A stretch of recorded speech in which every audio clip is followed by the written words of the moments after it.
And also to members, I actually found the answer to a question that was asked last time that I'm going to provide to you now, just as an FYI, and not meant to change the outcome of last week's decisions on leadership, but under ORS 192-481 subsection 8, it actually says that the council shall meet at least once every 6 months. The council also may meet at other times and places specified by the call of the chair or of a majority of the members of the council. So there had been a question of if the advocate remains the chair of the PRAC and the PRAC has concerns about the advocate's work or what have you, and wants to discuss their employment, and the advocate refuses to call a meeting. How is that possible? What actually already was baked into our statute that a majority of the members could call a meeting, and it doesn't specify the chair needs to approve. So just FYI, everyone, for future notice. Okay. Mark, do you have a question? I do have a question, Todd, and thank you for getting that. There was another question that was raised during the previous meeting, if I recall, and that was hopefully that we could get information on figuring out when individual terms are up for consideration. It was just a brief issue. I'm still interested in getting that information if that's possible. Absolutely. I haven't had a chance to do so yet. My only resource would be to contact Kevin Gleim in the governor's office and ask what is their current position on terms, and then either communicate that to me, which I'll share with the council, or just ask them to follow up with each of you individually. Great. Okay. Let's see, we're admitting Les. Hey, Les. Sorry, having some technical difficulties. No worries. We are at quorum and we are beginning the meeting. And so far I've discussed that I actually found in the PRAC's statute, which we weren't aware of last week, that if the majority of the council wanted to call a meeting, they could do so, presumably without approval of the chair. So that just answered the question of if the advocate is the chair and the council has issue with the advocate's work product, how do they call a meeting if the advocate disapproves? And it's already in our statute that that's possible. So just an FYI for future knowledge. And hello, Steve. Okay, so now what we're going to do is move into developing a list of non-legislative goals for the council over the next coming long or short-term period. Obviously, these goals can dovetail with legislative goals. For instance, I have some ideas that if we develop the information in these ideas, they might eventually lead to legislative suggestions, but we are focusing right now on non-legislative actions we'd like the council to take in the coming future, and then we'll move into creating subcommittees to effectuate all these goals. So before I hear from council members about their non-legislative goals, I'd like to invite public testimony on the issue from anyone that would like to offer any about what non-legislative goals the Public Records Advisory Council should pursue. So do we have any public commentary? And please try to raise your hand, or if you're unable to do so, speak up and I will acknowledge you. Oh, let's see. Sladwick, I believe you have your hand up. Thank you, Todd. Can you hear me okay? I can, thank you. Great. Hi, everybody. My name is JC Ladwig, and I work at Oregon Housing and Community Services. Just to provide a little context, I do a lot of the public records here for the agency, so it is kind of the lens that I'm bringing this suggestion from. I loved the fact that the committee had brought into the last conversation the need to clarify around fees. There is a waiver that we're able to provide members of the public when requesting records, but that use of a waiver and the waiver itself is not really understood exactly how and where we can really activate that to the best of our abilities without current capacities also being addressed. There is a huge fluctuation in the amount of requisitions that are coming through the public inquiry lines to include our public records. And I have like my PD is about 10%, and I probably spend multiple hours a week working on our responses. So I just wanted to also flag that I do agree that transparency and fees are a needed area that I would love this council to kind of come around and see what that could look like for uniformity purposes. But I also wanted to address also a need for uniformity when it comes to capacity to respond. This is a state agency tone, but I'm sure that other local governments have a same kind of concern with being able to provide those services the best way we can. So thank you for allowing me to speak. Great, thank you very much. I appreciate your comments. Any questions for this speaker? Okay. Go ahead, Tony. Just out of curiosity, are you able to finish the workload that you have while responding to the public records requests that you are getting in large numbers? Just out of curiosity. How much of it is it tying up into your other duties, I guess is another way to ask that question. That's a great question, sir. So to clarify, within our public records requests, we were able to use our emergency state during the pandemic to flex our response period, and that was absolutely necessary. At least our housing agency became much more of a response mechanism in this prime COVID pandemic.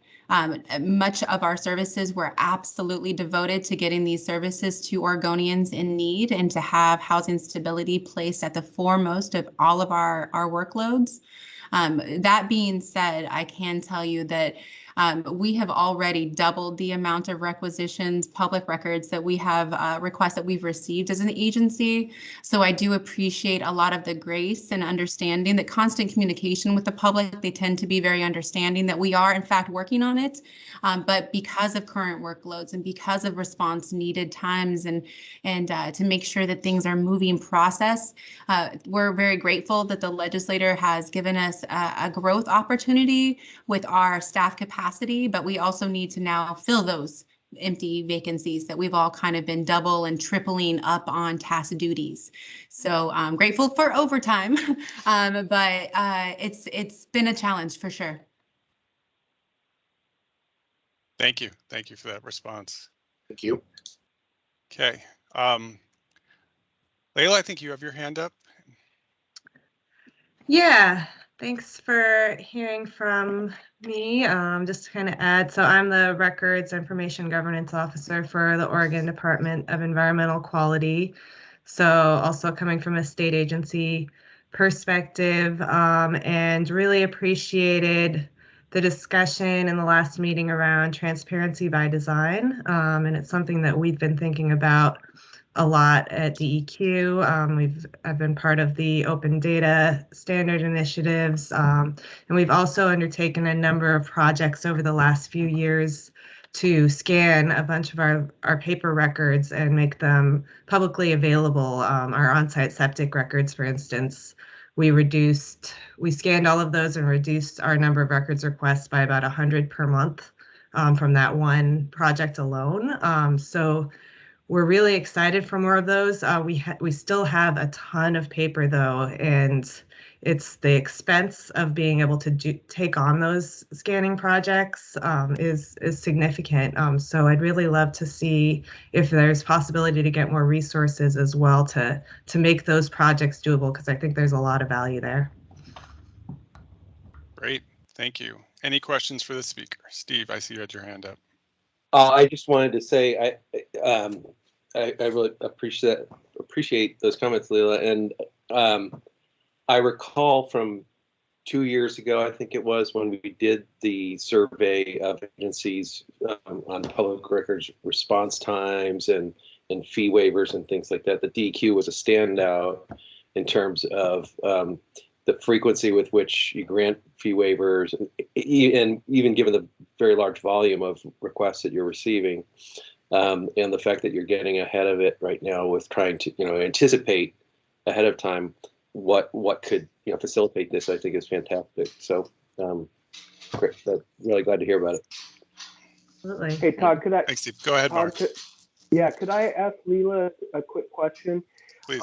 Leela, you were mentioning that the vast majority or the on-site, that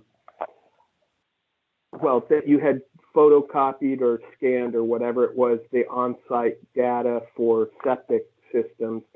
Mm-hmm. Can I ask you, is it the real estate industry that is seeking those records? Yes, it's usually, so it could be to do with a real estate transaction or just, property owners who need information about the septic system on their property. So it was one of the most frequently requested record types. So that was it.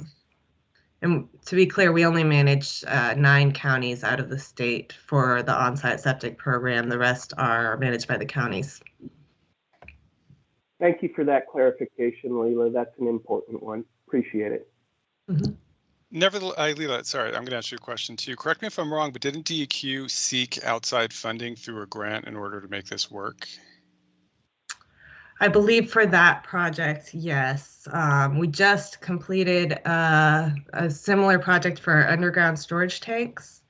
And I believe they were able to secure funding in-house for that.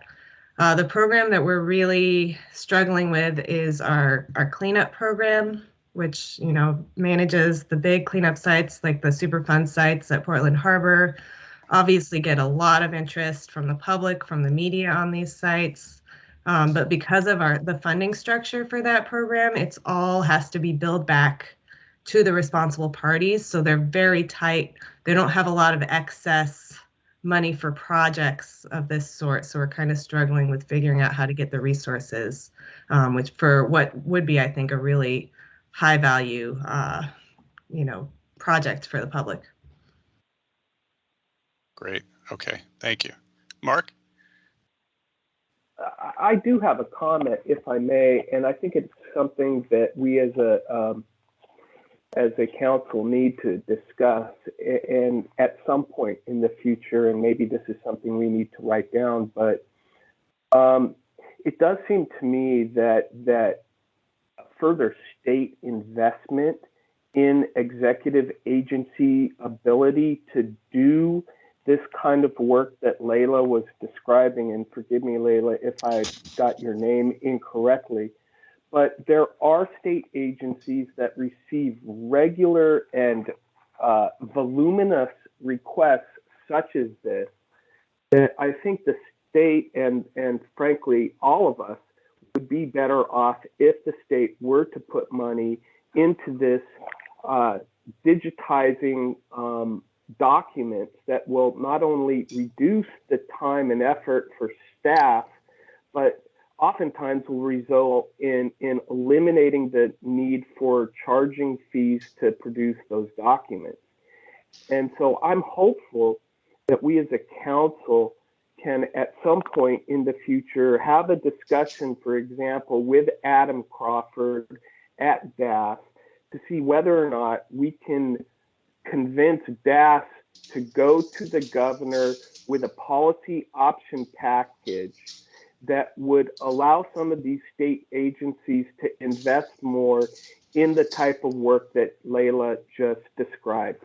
That's my point. Thank you very much. Thank you, Mark. I hear what you're saying. So I would recommend hold on to that, and when it's when we come to you to provide ideas for our non-legislative goals, feel free to include that one, because I think obviously transparency by design, digitization, anything that gets records to people in a faster manner, proactive disclosure are all things we're probably going to want to focus on. I'd rather kind of go in order if possible, just to get this started. So let's move into, if there's actually, let's see, is there any more public commentary on the issue of non-legislative goals for this council?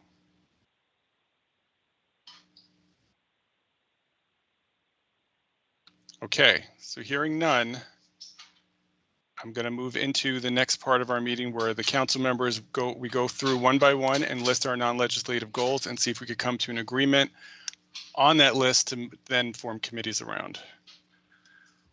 So bear with me. Mark, do you have a question? Yeah, Todd, are you going to bring up the list that we developed last week. Oh, the legislative one? Sure, I can. And then I can only share one screen at a time, though. You want to take a look at that first? Well, the reason I mentioned that is there were a couple items on that list that I believe were frankly non-legislative, and I think it might be important for us to just take a quick review of that list to identify if in fact any of them are non-legislative.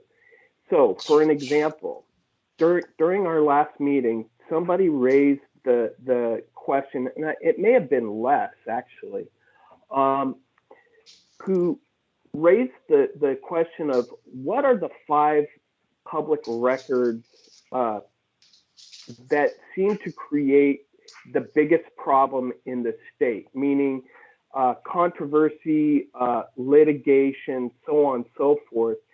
And do we have an opportunity to gather that kind of data to see what those top 5 are?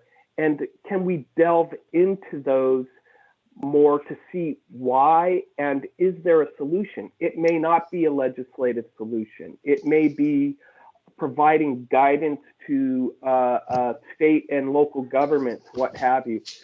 So I just wanted to put that particular one on sort of the non-legislative list. I don't know if there are others on the list that were identified, but that was my point, Todd. Thank you. Sure, no, fair enough, Mark. And I figured anyone who had an idea that they thought could either be kind of dealt with in both realms or wanted to move it from the legislative list to this list, would then just go ahead and offer those today. Like, I think some of my ideas that I'm going to offer today potentially could cross over as well. But yeah, I'm going to pull up the list and show everyone so we could refamiliarize ourselves with what we came up with. And if you want to read along, you could go to the PRAC's page on oregon.gov/PRA and click under, I think, last week's meeting, and you should see the link there to that document that we came up with together. But I'm going to share it now as well. We'll attempt to. Let's see, share content.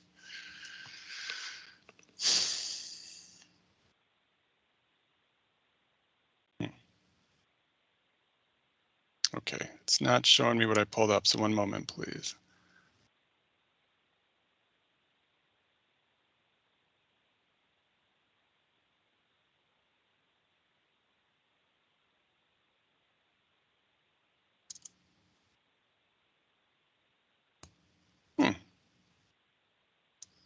Okay.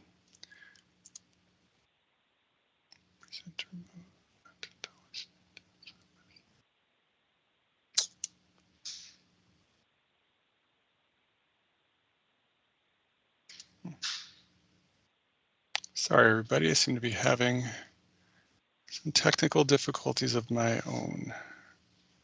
Browse my computer.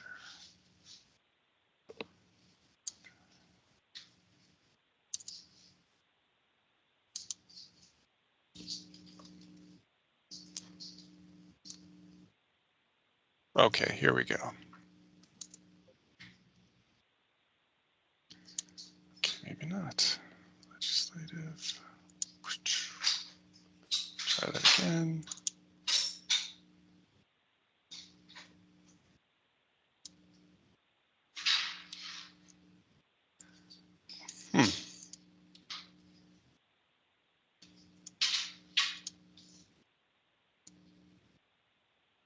Okay, for some reason my computer is not allowing me to display our list from last week for whatever reason. So I will proceed to the next best option, which is a short, concise read through to remind everyone of what we came up with. Obviously, the primary one that we all discussed were fees, under the simple category heading of fees to be fleshed out later.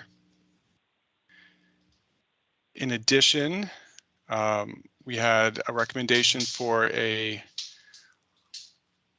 white paper on creating exemption categories rather than specific exemptions and going after the low-hanging fruit of all exemptions that have not been subject to any sort of litigation.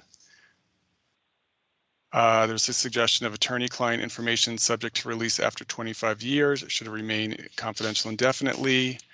Metadata a review of whether the 2017 deadlines reform is effective, elected official treatment under the public records law, are courts the appropriate only recourse for appealing their decisions, identifying 5 exemptions are the source of the most consistent conflict, promoting disclosure transparency as a public good, a core function of government, including related to fees, transparency by design, accessibility and education, some sort of enforcement mechanism for not posting public records policies as per the law, establishing the PRAC as a body to review, vet, approve public records policies of public bodies, addressing bad actors, records that are subject to disclosure after 25 years, generally reviewing those categories, and public employee personal information. So that is what our list consists of. Hey, Todd, this is Molly. So Hi, Molly. My contribution, and I'm sorry that I'm not on camera. I'm in the middle of moving and everything's chaos. But my contribution last week was this idea of, how do we better, how do we establish the PRAC as kind of the authority for, other state government, for local governments to, come and get feedback and buy in on their plans. And that really isn't a legislative idea anytime in the near future. It's more of like a kind of a longer term vision. And, to that, I feel like there's some things, there are ideas on that we've been talking about that are things we can introduce legislation on in the next long session. There are things that we could introduce legislation on, along that timeline. And then there's like the big picture stuff, like what's the 10-year plan? Where do we want the PRAC to be, 10 years from now? And I wonder if that might be a helpful way to also kind of try to break some of this stuff apart, because there's, the session will be here before we know it. And yes, I'm talking about the long one, but then there's the big picture stuff and like the vision for the board and whatnot that I think could be a worthwhile conversation to have. Yeah, thanks, Molly. I appreciate that. I do think the council can simultaneously kind of divide our work into these 2 ideas of non-legislative objectives and legislative concepts with crossover back and forth as the subcommittees report back to the council. And I think ultimately within those categories, they'll end up shaking themselves out to being shorter and long-term goals. For instance, any legislative objectives for which we need or would want wide consensus from all public bodies would probably take longer to develop than maybe a short, quick statutory fix of a definition of a term or something along those lines. But I appreciate what you're saying, and I think that perspective should definitely inform our work as we move forward. I did manage to get up the non-legislative objectives list, though, that being said, and I think I could probably open the legislative list too if we still want to take a look. And sorry for playing around with all this while we're trying to do this meeting, but it's just not cooperating well for some reason. The pain. It will be nice when we could all be together again, and maybe this won't be as difficult. Or at least I won't be running the meeting, so maybe I won't have to worry about it as much either. Public records. Sorry, I'm going to try one more time to pull up the legislative list before we continue here. And Molly, I really like what you're saying, so I hope you'll hold on to that too and include it in your items on the list. Come on. Okay, one more time. Let's see how we do.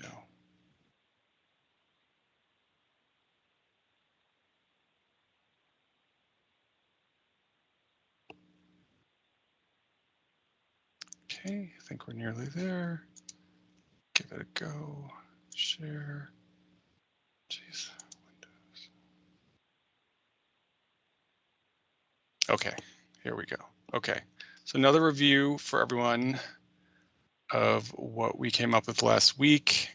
I really don't want to spend time striking stuff from this list because I think when, because I want to be respectful of everyone's time, and I think when our legislative subcommittee, which is likely to be a committee we're going to form today, meets, they can just go ahead and strike the stuff that is clearly not legislative or has been or will be addressed in the non-legislative subcommittee that we're probably going to form too. So here's just a quick review of the ideas from the last meeting for legislative concepts.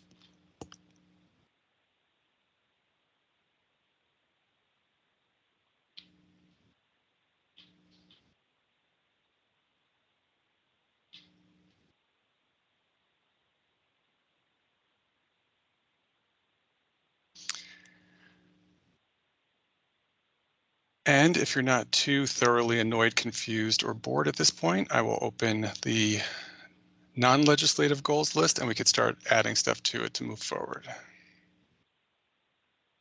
Stop presenting. Open the other one.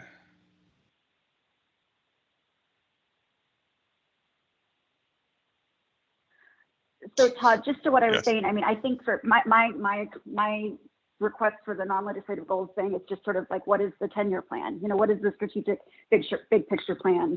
And, you know, how are we, what are we dreaming of and how are we, you know, working backwards from that? So that's the thing, you know, that's not directly legislative, at least not in the next session or two. Yes, definitely. Yes. So we'll start with you, Molly, once I actually open the sheet and we could put your ideas down on the sheet. Because one of my suggestions is going to be, sorry, that we work on bylaws, which is definitely sort of a long-term structural development goal of the council as well, but I think something that needs to be addressed. Okay, I found the document. I'm going to share it. We're going to start talking and putting down ideas. Okay, here we go. Document is up. We are gonna, Molly, I'm gonna start with you. So give me your. Thank you, and I'll stop saying it. Well, give me your one-liner or your brief definition or explanation how you'd like to see it here. 10-year strategic plan. How about that? Thank you.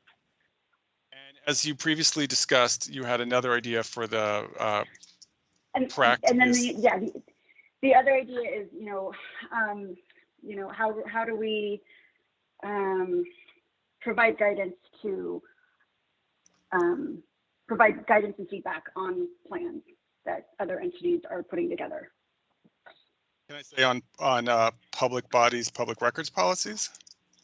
Correct. So not just trying to weigh in when there's conflicts, but how do we help public bodies develop great plans to begin with? Right, and you had previously discussed maybe having the council as sort of a fact-finding body that would have public bodies come before it. Would you like to include that here now, or just leave that for further discussion later?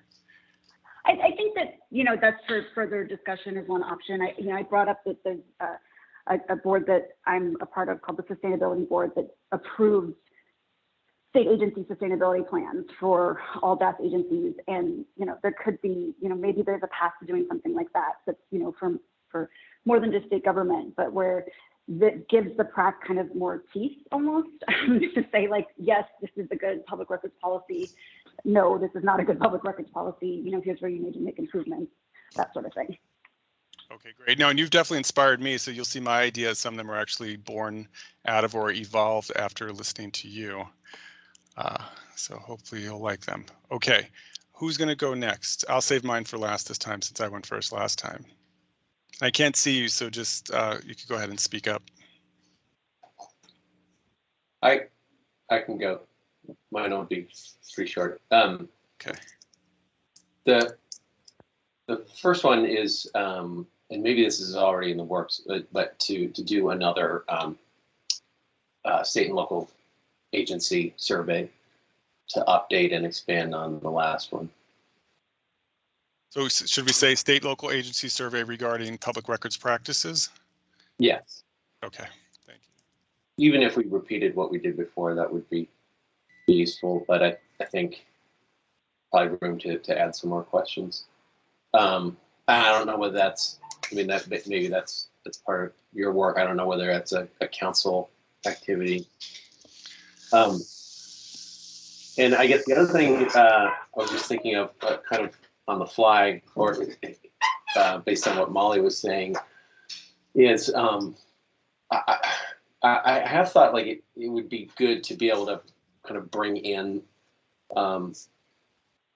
agency officials to inquire about how things are working, to get a better sense of what's happening in the trenches. That probably would happen, I guess, in the course of, you know, fact finding, say for the fees subcommittee. But I do kind of like the idea of, you know, the idea of like approving the sustainability plans of agencies as Molly's board does. Maybe there's something we could think about in terms of like kind of some sort of transparency not a transparency plan, but maybe it's like a transparency impact statement that legislation would go through, and maybe I don't know. Mark, you're shaking your head. What? I'm sorry, Steve. I'm sorry. I should be turning my camera off. Go ahead. I don't want to. Let's get the ideas on the paper and then let's discuss them. Okay, if I may. Okay. I'll turn my camera off. I'm sorry. Okay. All right, but I'm going to use my position as note taker and chair for the moment to ask some questions anyway. So, Steve, are you thinking for the transparency impact statements, maybe some sort of new or different version of the open government impact statements, or whatever they're actually called, that the legislature issues for each new bill and how it impacts public records practices or open government? I have to. I'm embarrassed to say I'm unaware of such a thing. If that's already exists, then it sounds like it's the same idea. Well, it is, but the form it takes or the levels it goes into may be different than what we're interested in. For instance, the bill that made this office independent, the previous bill that established the PRAC as a permanent body, were listed as having no impact on open government because ostensibly they didn't change the public records law in terms of disclosure. But we, of course, think they're meaningful and would want to acknowledge that change in the law. So I don't know. So there might be avenues we want to go down after looking at the current form of the statements. Would we want to suggest any sort of changes that would reflect additional aspects of changes in the law that the statements currently don't? So that might be something to consider. Yeah, and maybe it's more than legislation. It's just like in terms of institutions, maybe they're like a set of best practices that we think are desirable or required of state and local agencies, and we could review whether they've met that bar, or maybe it's a certification or something, that you reach a certain level of best practices. So it's like not a LEED standard for buildings. Yeah. I like that. Okay, great. Well, I want to go back to your other point too about the survey, because you made a comment that actually I've been thinking about as well recently, which is doing a survey more a function of my office versus the council. And it's an interesting situation because it's a council that has this survey ability, but it's my office that would largely execute the survey. And so one of my ideas was going to be suggesting some new form of a survey as well, but sort of along the lines of how the council is now operating independently. We elected our own leadership and wants to sort of fulfill its own mission separate from my office, certainly in conjunction with my office and always supported by my office, but doing its own thing. Is a survey really the best way to do so? And so that's something I highly recommend we consider discussing. And also, is a snapshot in time of just certain agencies at the state and local government really sufficient to give us a useful picture, especially when we don't regularly update that type of survey? So those are issues, ideas, thoughts, and concerns I had, but I think it's certainly something we should discuss at length for sure. So I just wanted to share that with you since you brought up the idea of a survey first before anybody else could. Yeah, I think we could just include in that scoping out of the best. What are the best? What information do we want to gather in a comprehensive fashion? And then I guess in terms of transparency impact statement, let me reformulate that. I'm thinking just more in terms of really kind of best practices and finding ways to ensure agencies are pursuing them. And I don't know whether transparency impact statement is a correct response to that or not. Broader questions. And I'll put as a third idea, transparency by design, sort of like best practices and whether agencies are pursuing them. Does that work? Sure. Okay, thank you. Great. Is that it for you, Steve? Great. Yeah. Okay. Who's next, please? Just jumping in here, but I don't know if I'm next or not. This is Kim Thatcher. No, it's whoever wants to speak up next. So go ahead, Sam. Okay, well, it's phone, so it's really hard to tell. But the ear thing's still on my ear. Sorry about that. Shoot, can you hear me? Hold Now on. I can, yes. Okay, thank you. On Tuesday is the meeting of the Transparency Commission, and some of the things that you've been talking about sort of overlap with some of the goals and of that commission, and the transparency by design and getting more records online is right up that alley. So I'm warning you, I'm going to be, stealing some of your stuff and bringing it to that meeting on Tuesday. Please do. There's nothing wrong with spreading around good ideas, for sure, in my opinion. And that's something this council should consider then, whether at some date in the future, do we want to either put together written testimony to provide to stakeholders like the Transparency Commission, or even sign up to testify in person if they're inviting public testimony. So thank you for that, Senator Thatcher. Albert, maybe, Todd, excuse me. Maybe, we had talked about getting a briefing from the Sunshine Committee. Mm-hmm. It seems to me that we need to add the Transparency Council to that so that the members of the PRAC can get familiarized with their work as well. Yes. Maybe Mark, I'll just start off your list and say under you, regular contact interfacing with transparency. Oops. Is it Transparency Commission? Yes, or council. I don't know which one it is. I apologize if I'm writing it incorrectly at the moment. And the Sunshine Committee, just to have that note here so we could keep track. Thank you for that inspiration, Senator, and thank you, Mark. Okay, so Mark, why don't we, oh, sorry, Senator Thatcher, did you want to add other ideas to the list right now? No, this is good for now, but I have been long been an advocate of getting more records online so that it is not so expensive and difficult for people to request those records. Well, yes. Well, we'll then have you echoing transparency by design and proactive disclosure. I'm happy to go next. Okay. Well, we had started with Mark, so I think at this point, we'll have Mark complete his list, Tony, and then we'll go to you next. Totally apologize. No worries. Thank you.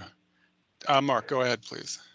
Yeah, you bet. So I continue to be a huge advocate for the public records advocate continuing to do education for the public and for public record custodians. And I think that from my perspective, this is a major function for the public records advocate, and I don't want us to lose sight of that at all, because I think that was pretty well baked into the legislation that created the office and the advocate. So I just want us to not lose sight of that. So I put that one down. I do think that, and I don't know if it was written down yet, but I do think we need a set of bylaws. So that's absolutely something that we're going to need to figure out how we're going to internally operate at some point. I still want to steal something from our legislative list. And actually, I looked at the list, Todd, and I think it was Sheeran's suggestion. I don't want to give less credit where it's not due.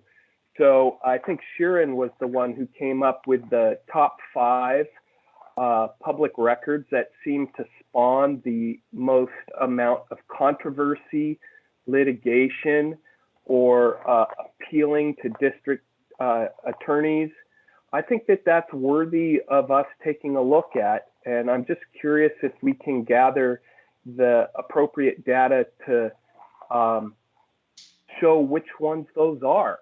And I think that we should take a look at those and see whether or not there are opportunities for us as a council to either make administrative, or potentially it could be legislative as well. But how can we reduce the amount of controversy for, say, those 5?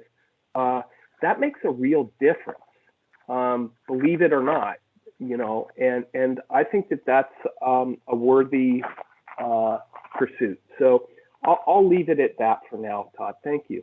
Okay, great. Yeah, and these top 5 exemptions that lead to the most disputes, any information the council develops, I've, when useful or inspirational, I've folded it into the trainings that I offer to public employees and members of the public. And so certainly any guidance we could develop around the top 5 exemptions that are causing the most problems would certainly then filter back into my trainings that I would then be providing to those who are, enacting these exemptions or are protesting their use. And so that could be very helpful. I'm just trying to think, how would we effectively gather information about it, Mark? And off the top of my head, I think the primary resource would be AG orders and court cases, to the extent that we can sort of go through them and, list out the ones we're seeing most often, which, is going to be a lot of work for whomever is undertaking it, but definitely could lead to some useful resources for us to focus on, including then maybe dovetailing with surveys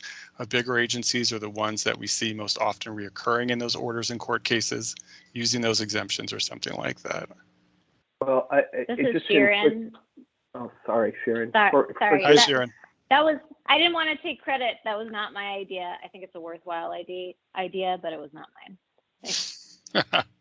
You could have held on to it. Les suggested it at the last meeting. Mark, I thought you were going further back. No, I was just going to say that, I know that Michael Crone has done some great work in the past at very good prices for the council. This might be one of those things where we can gather a little data from DOJ and others, but this is intriguing to me, and I think it's a great idea. Never thought about it before, but I think we could add some value by looking into this more. And again, that's all that I have for now. Okay, thanks, Mark. Yeah, and and if we do a true survey of all existing information, or the amount that we're able to digest, we might end up realizing there's actually 3 top exemptions or 10 or what have you, but shooting for a handful and then kind of going where the information takes us is not a bad idea. Okay, Mark, thank you. Tony, you are up, sir. Thanks. So I guess I would like to just kind of, for me, on my own personal contribution, continue to promote the concept of public education and accessibility. And Mark, to just kind of write off what you were talking about in terms of the other component that is a major duty is the public education that the public records advocate provides to agencies and users of the law. And to my recollection, when we've discussed the efforts that you, Todd, or that Ginger was making, I was always left with the impression that rooms were being filled, or that there was a high demand of these trainings, and I think it's really important that this component of your job receive equal, or not equal, but considerably enough attention by us to make sure you get the support, because organizing a training isn't just showing up to a room and talking to people, but it involves emails and talking to attendees who have questions ahead of time, and that's just a ton of work. And I know that there's in the budget, or essentially after DAS hires 3,000 people so that you can get a deputy, that you'll have some support to organize that. But I even still think, with 2 people in a state of millions of people, with dozens and thousands of agencies out there, some who have computers and others that don't, and like the education component, I think helps address the accessibility and equity issues in another way, just as important as addressing fees and whittling down the exemptions and the fights that are particularly draining. I think equally, it would be, I think, of great benefit to the public if this PRAC makes an effort on both ends of that equation. I don't know if I'm making any sense, but I'm hoping to kind of balance kind of a more general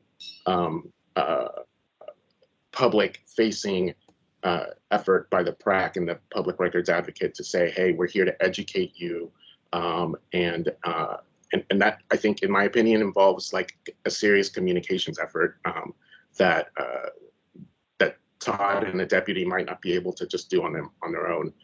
You know, and then also on the other side, you know, that legislative work to reduce the fees and to identify the exemptions that are causing the most grief. So it's a lot of work, and I just really think, you know, in the future, any person that represents members of the public, you know, I just learned today that, and it totally makes sense, that the real estate industry is probably another heavy consumer of data. And so, you know, are we educating the real estate industry? And who's doing outreach? Anyways, I'm rambling, but I think it's worth kind of pursuing that that component. Mark, I would endorse focusing also on the training that the public records advocate has. Sorry, thanks. That's all I have.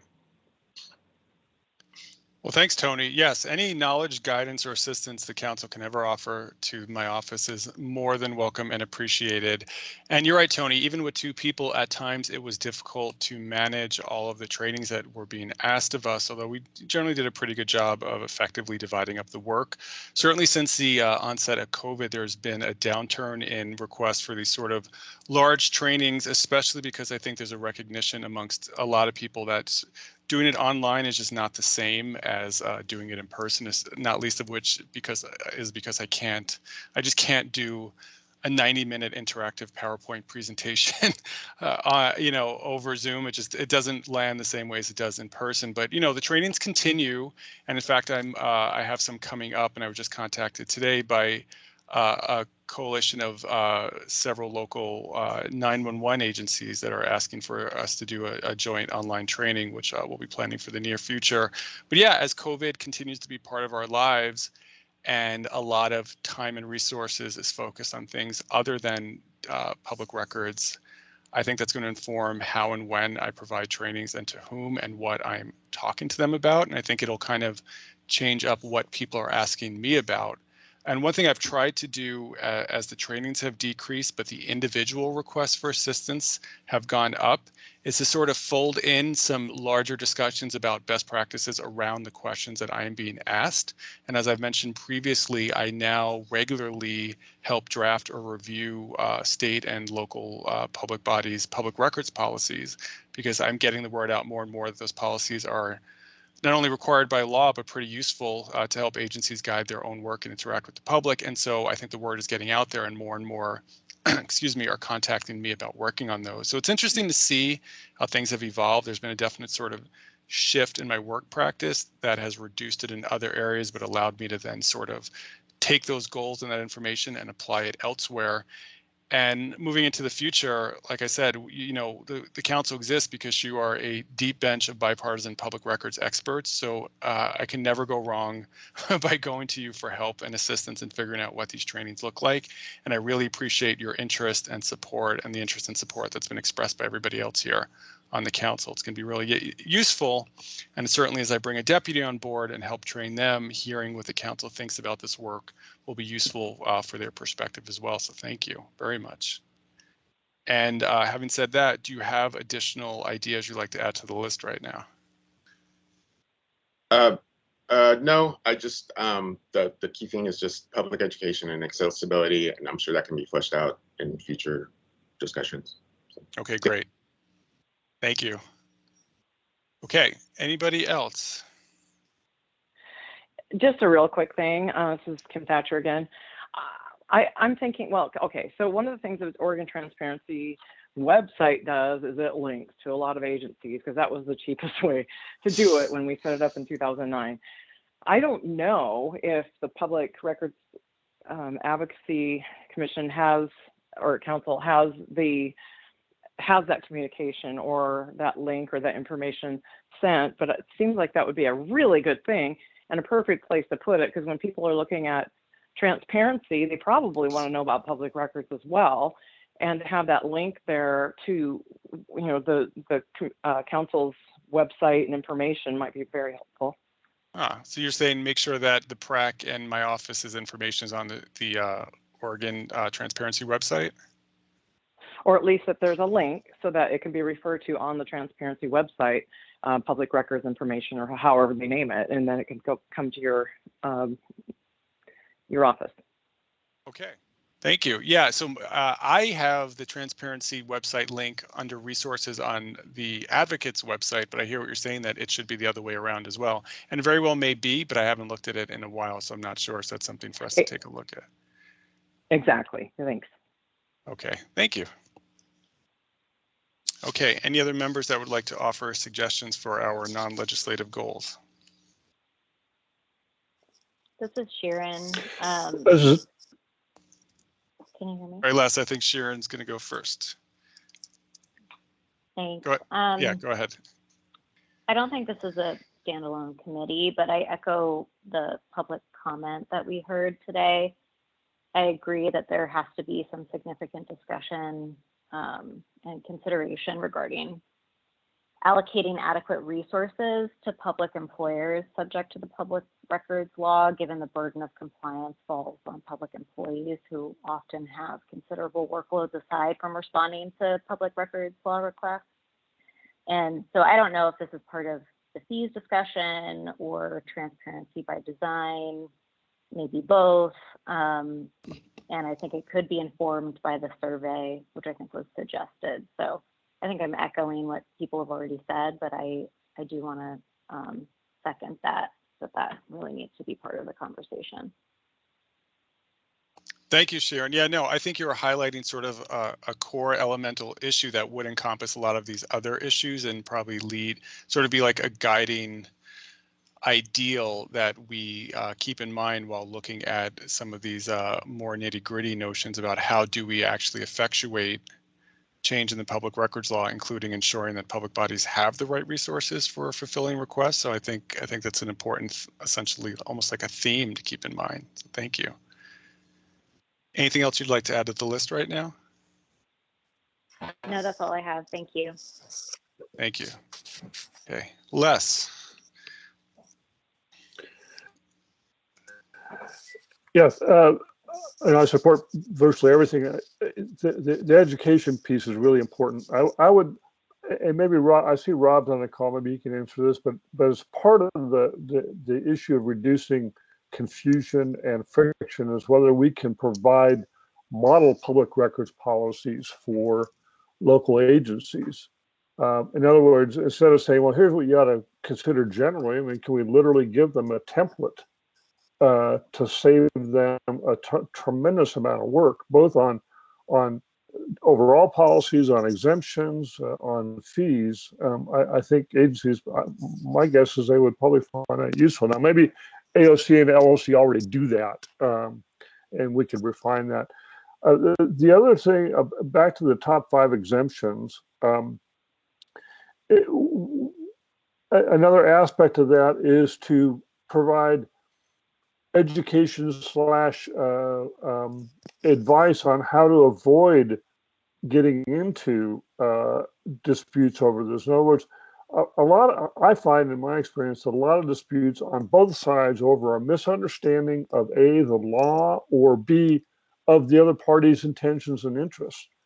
And I'm betting if we took like the internal advisory communication exemption and provided a very clear here's how to apply it. And I recognize that the AG's manual does this, but I think we could become even more clear with folks as here are the standard typical pitfalls or obstacles to this and how to prevent them from becoming a barrier to disclosure. And that's it. Thanks, Les. Yeah, actually, everything you said has led me to have a lot of thoughts, including that I get a lot of requests for templates, like, model policies that agencies can then plug their own practices into. And unfortunately, it was a goal of Ginger's back from when she was in the office. It's been a goal of mine since I've come on as a public records advocate. And it's simply something that no one has been able to get to at this point because of workflow issues, obviously by being on our own for so long. But it's definitely something that is very much needed and asked for, and it would be something that either my office can do in conjunction with the council, or that the council can do and put out for all agencies to use. I think that'd be great. I think it's really necessary. There was something else. Sorry, the other idea went out of my head, but yeah, these are great, Les. Thank you. Okay, so I understand. Rob, are you on the call now too? I am. Sorry, I was a little bit late. Got stuck in other meetings. Kind of a busy time actually, in the ramp up to redistricting and ledge days. But yeah, I've been on for most of your meeting, and just to respond to Les, at AOC we only have 36 members. I know Scott's got 241, and then Mark has got like millions or something like that. But I didn't create a model policy, but I worked with the League of Oregon Cities prior general counsel, and we created a policy for AOC and for LOC, and we obviously modified it different for those two organizations. And I'll let you know, over the past, oh gosh, year and a half, I've had so many requests for that policy, so it kind of functionally became a model policy because it spread around. In fact, I had another county council ask me for it just last week, even though it's like 2 years later.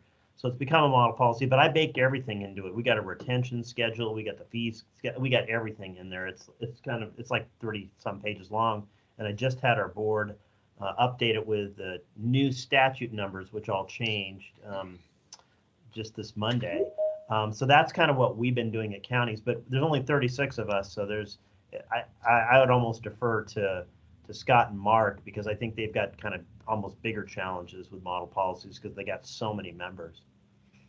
Well, Rob, I end up doing something similar to you when I've come across policies where I've liked individual sections or the whole thing. I end up just sending those to the public bodies that are asking for a model and saying, you know, this may or may not work for you or all parts of it, but here's the sections I like that you could consider.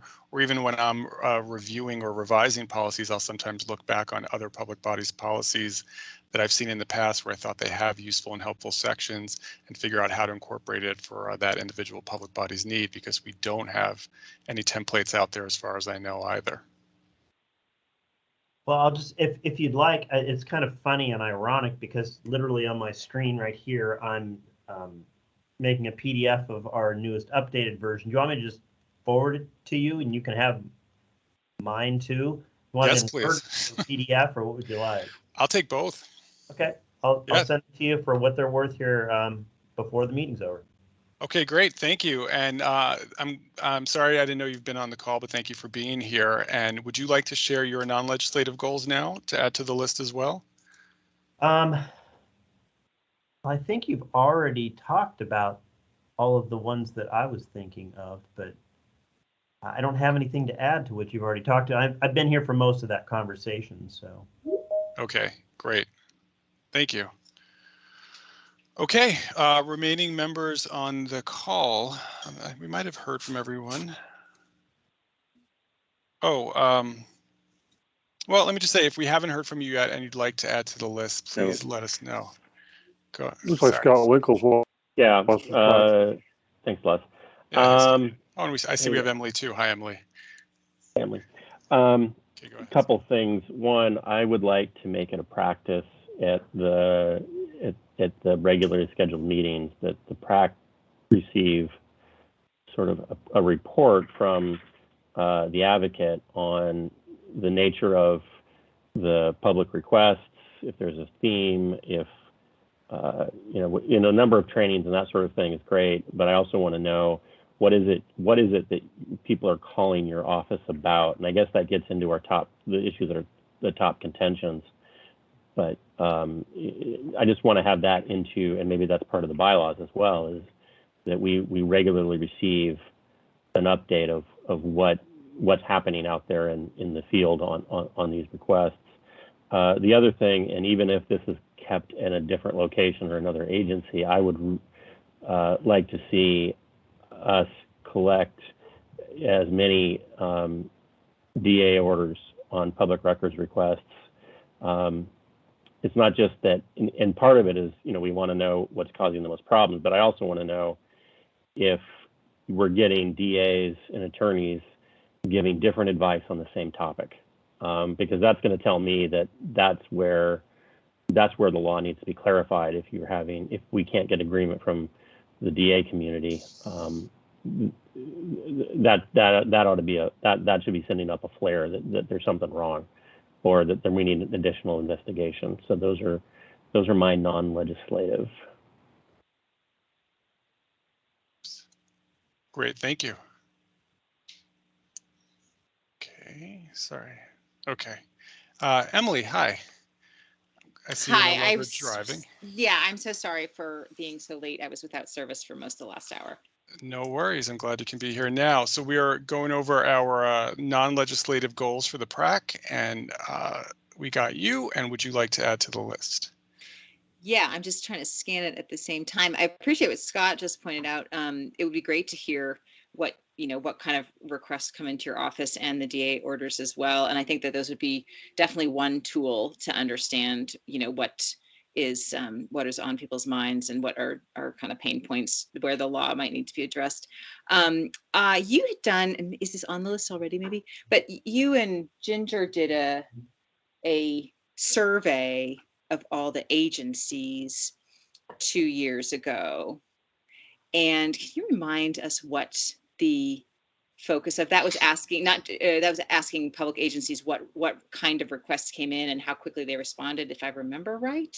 Yeah, so it was actually the PRAC survey that my office was able to effectuate on behalf of the PRAC. But yes, it was a survey of a selection of state agencies and local agencies as well at all levels that were picked for partially for geographic representation as well as other issues. I try to spread it out as much as possible. And yes, it did ask things like number of requests received in the previous calendar year, those completed within 15 business days, those completed or were still open perhaps at 60 days, fees collected, fee waivers and reductions, had they received any training in the last year?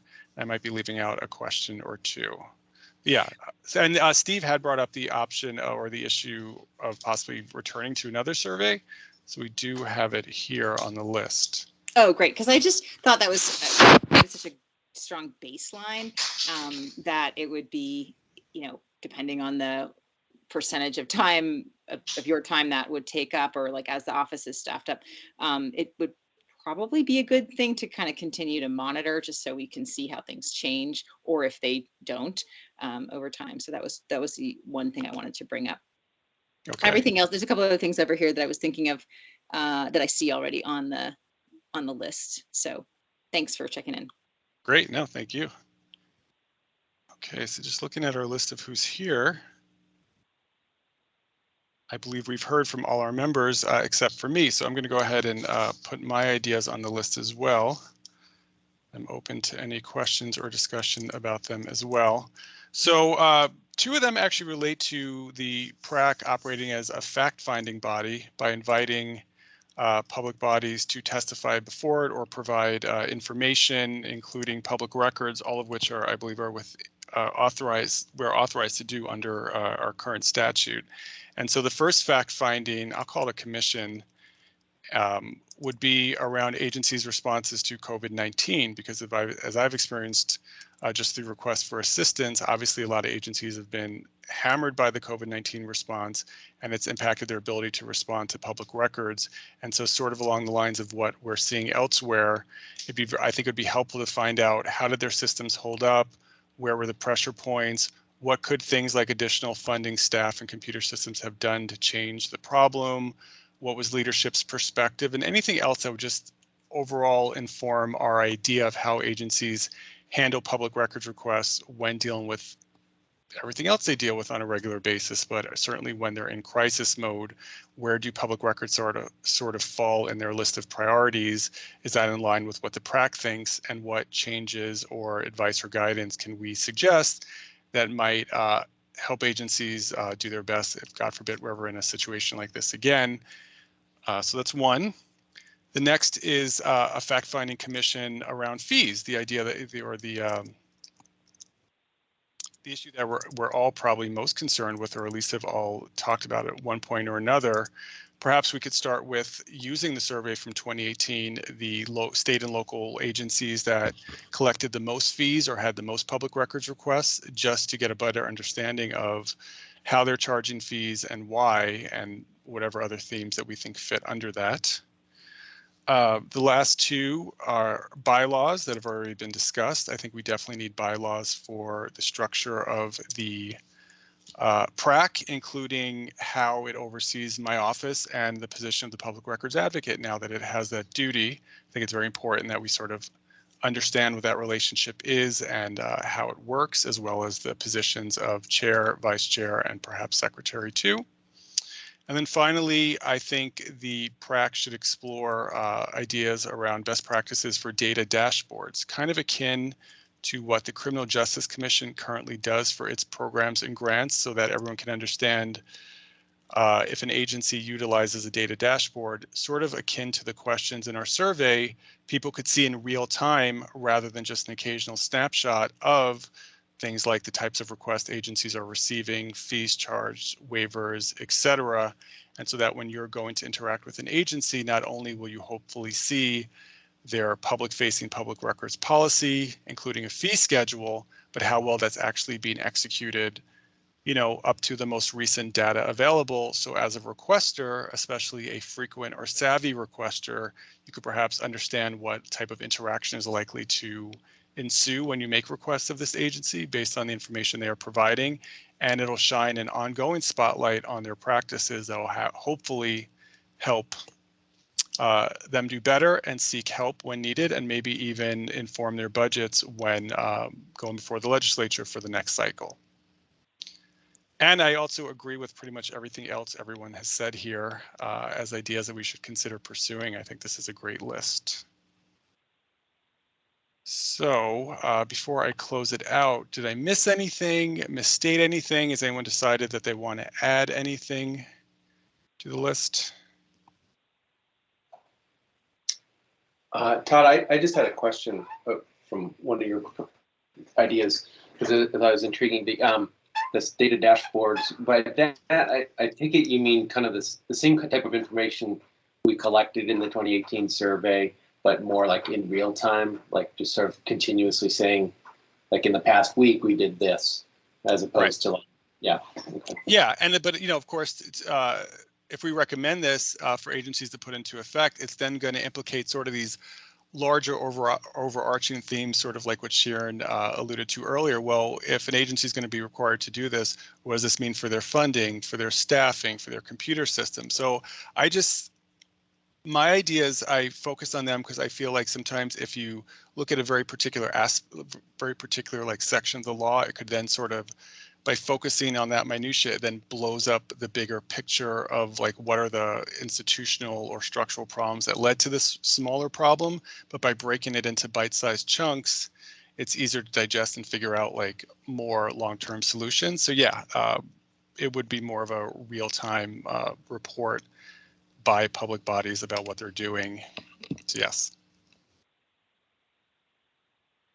Okay, I'm gonna stop sharing this document so I can see everybody. Okay, but any more questions from anyone on the council about this list? And I think I'm gonna suggest that like what we did with the legislative concepts, we don't try to drill down now and come up with a sort of a top priority, but we rather leave this list intact and let it be addressed by a subcommittee that'll highlight which ones I think we should move forward with. Does everyone agree with that?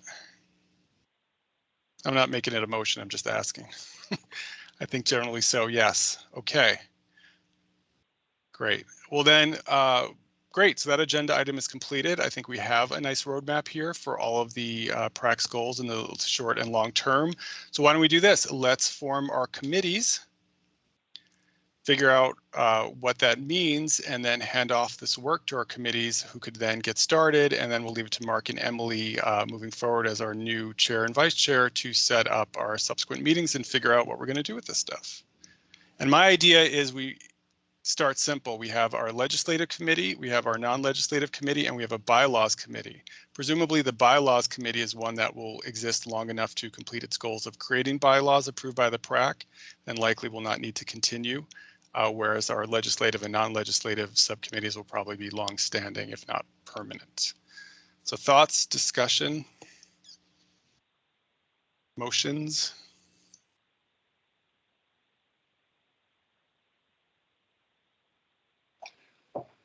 Steve?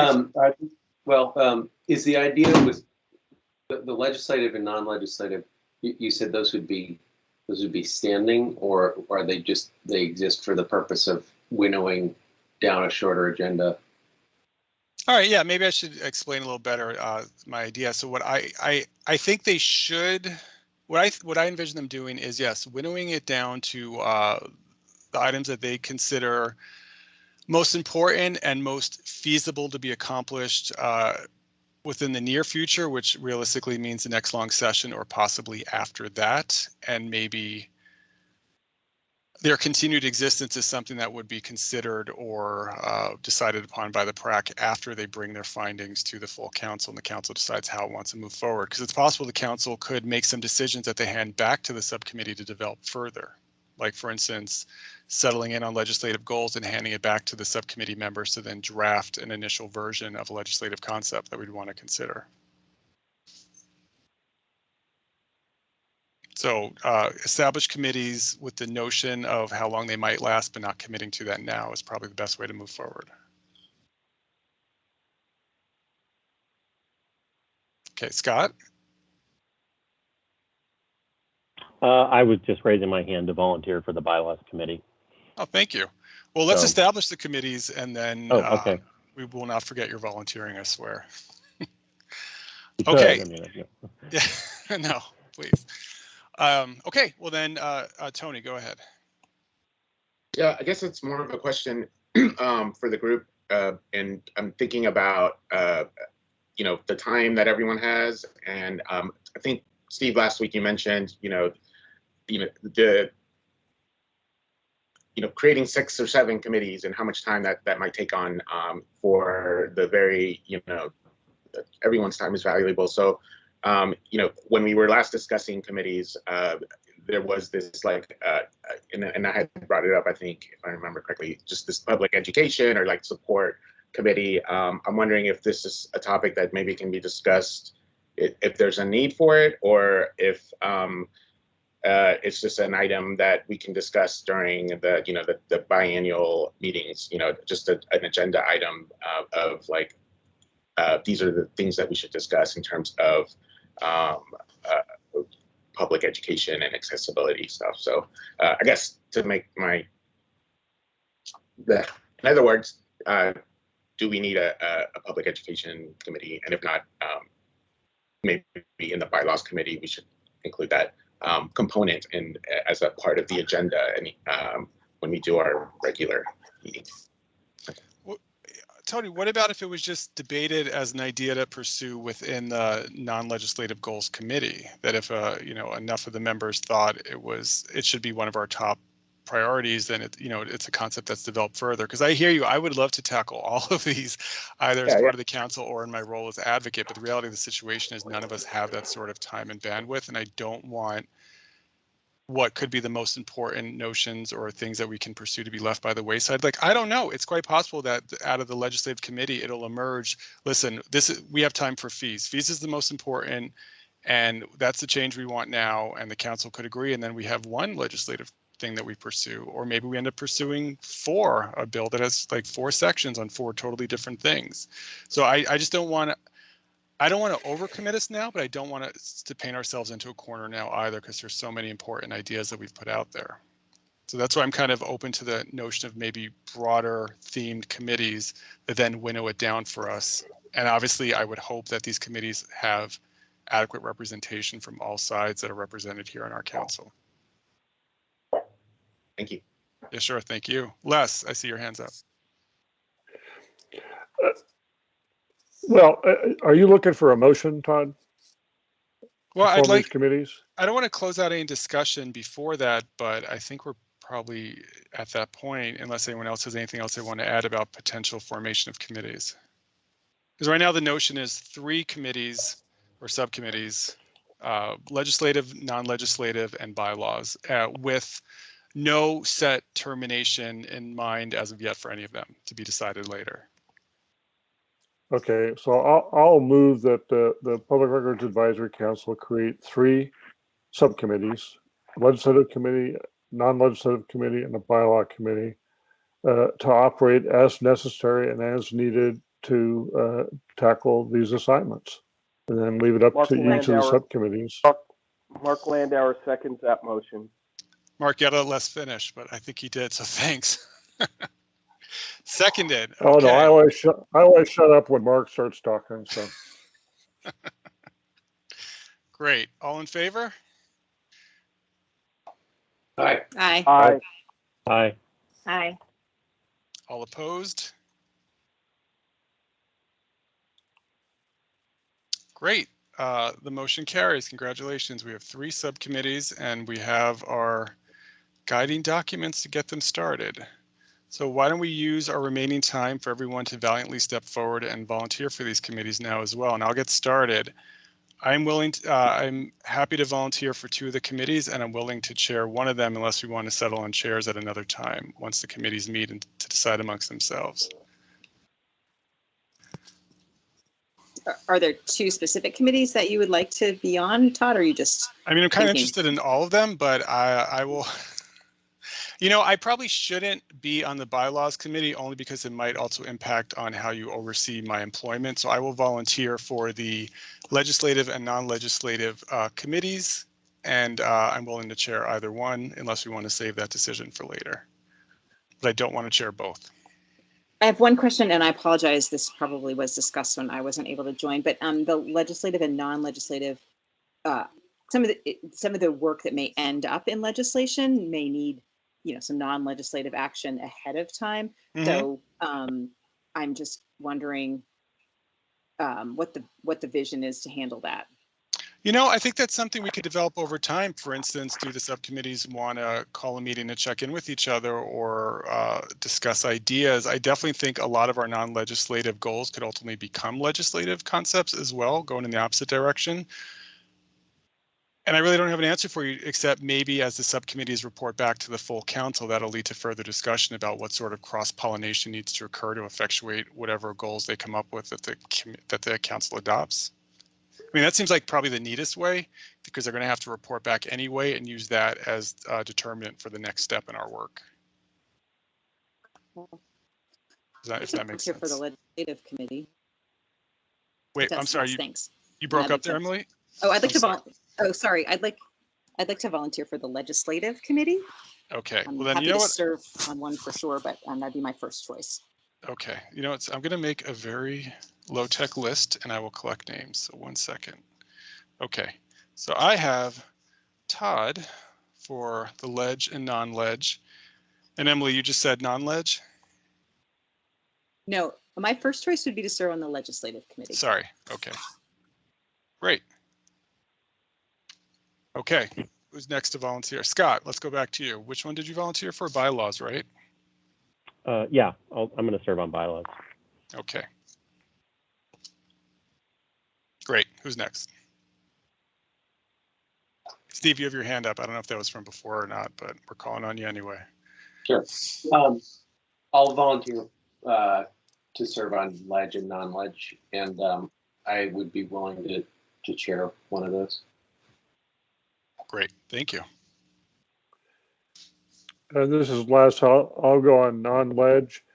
And I would also advocate as a best practice that all members be advised of any committee meeting, so that even if you aren't on a committee, if you see the committee is going to discuss some issue that of particular interest to the member, that we all sort of serve as ex officio members. Not any of us really want to spend a ton of time in meetings, but I'd like to make sure that there's complete openness about the work and where things are going, so we're all kind of keeping up to speed. Thank you, Les. Good point. I think this is an important time for me to say that my office we'll continue to provide administrative support to the council too. So this is to Mark and Emily, and also to any chairs of the subcommittees. Work with me to get out meeting notice, to set up the meetings in Teams, any other technological support you might need. Please know that I'm here. That's what my office is, one of its duties, and we'll continue to work together to make sure that happens, because there might be some issues with non-state employees chairing these committees when it comes to technology. So we'll have to work those out as we go, but I will, and my office will continue to be the conduit for that. And may I just check, I mean, presumably, since all of these would be public meetings, there would be also notice like on the PRAC website and stuff, right? Right, yeah, exactly. And I will handle that. Obviously, you got to tell me, but then I'll send it out. So the notice that my office provides is it's on the PRAC website. There's a listserv with about 200 people on it, and I put it on Twitter with as much advance notice as possible. If there are other avenues you think we should be considering, let me know and we'll work on those too. But those are the 3 primary ways I get notice out right now. Great. Okay, so let's hear from our other members about joining some of these subcommittees. Hey, this is Molly. I really like Les's idea. I think it would be great for us all to know, who all is meeting. I think it also keeps the pressure on all committees to do their work. Just my experience on other committees, working with subcommittees. I do want to clarify, or at least, my expectation would be that, if there's a legislative committee, the legislative committee still is reporting back to the PRAC before we're like sponsoring a bill or something like that. Is that our hope and dream, or is the idea that the legislative committee just goes and does what they believe is right? No, definitely not, Molly. All work on the PRAC has always been, if not unanimous, then majority approved, and including the PRAC choosing for itself who goes out and then advocates for those bills, which has generally been only the PRAC's bills. But nevertheless, the PRAC has designated the people who would be the primary ones to carry the water in the building. But yeah, no, a subcommittee would exist to kind of do the work of developing these concepts and then reporting them back to the full council for further decision, including and endorsing any legislation and then going and advocating for it. That's a great point, Molly, and I'm glad you clarified that. It does make me also want to ask the same question about the non-legislative committee. Would they decide what to choose from the list and then go ahead and take action on it, or would that also come back to the full PRAC and then would be sent back for action, or how is that? Yeah, no, it's a great question.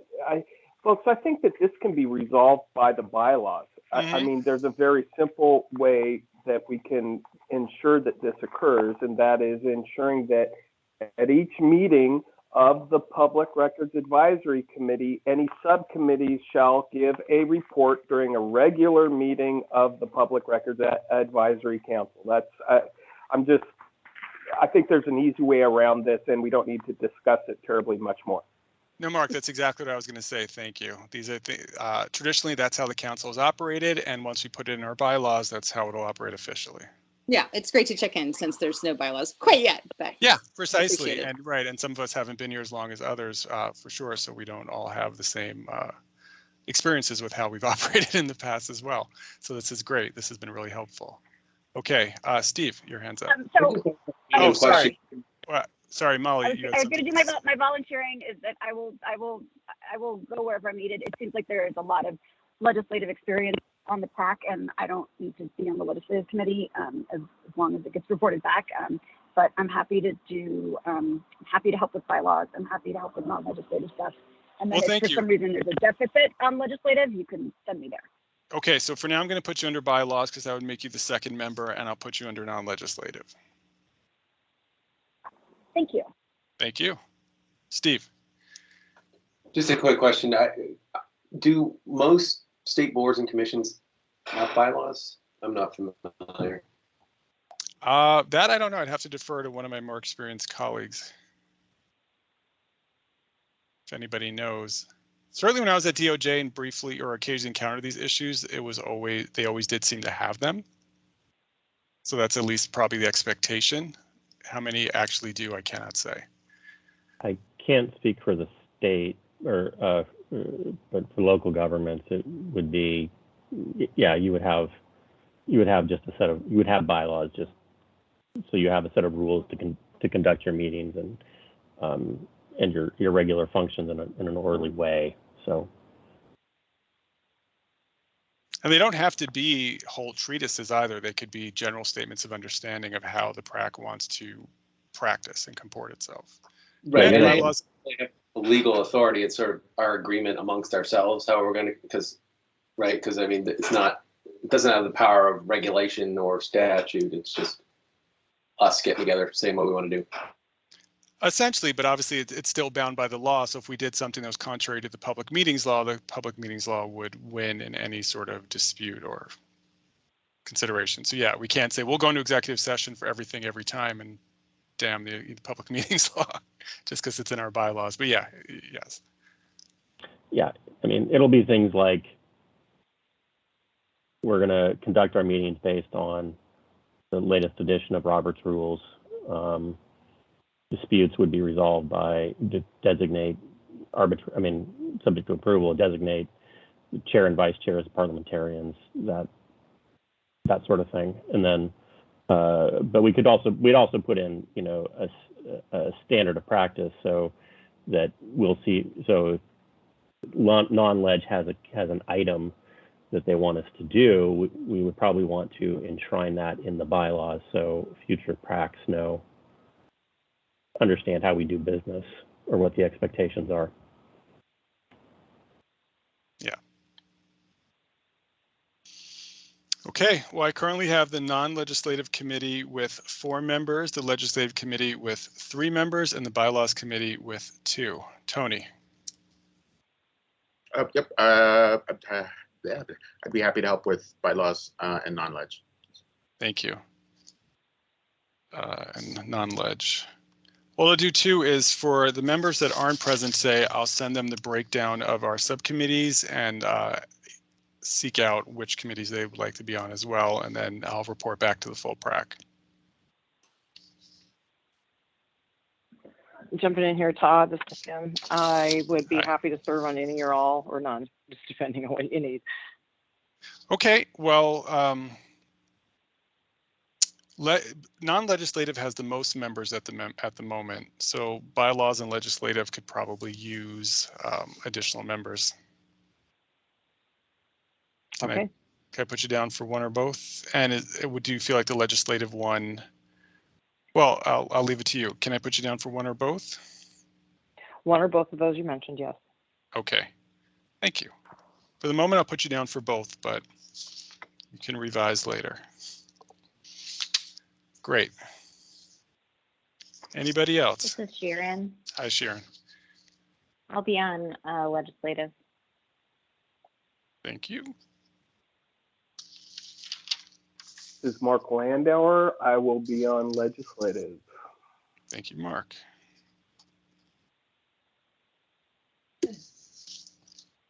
Okay, so who are we missing? Rob, if you're up for volunteering now. If anyone's not, obviously you could ponder and you could email me at another time.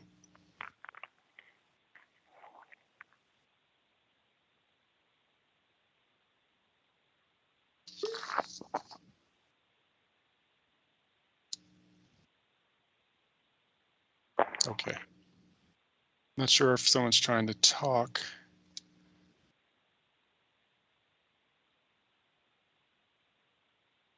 Okay.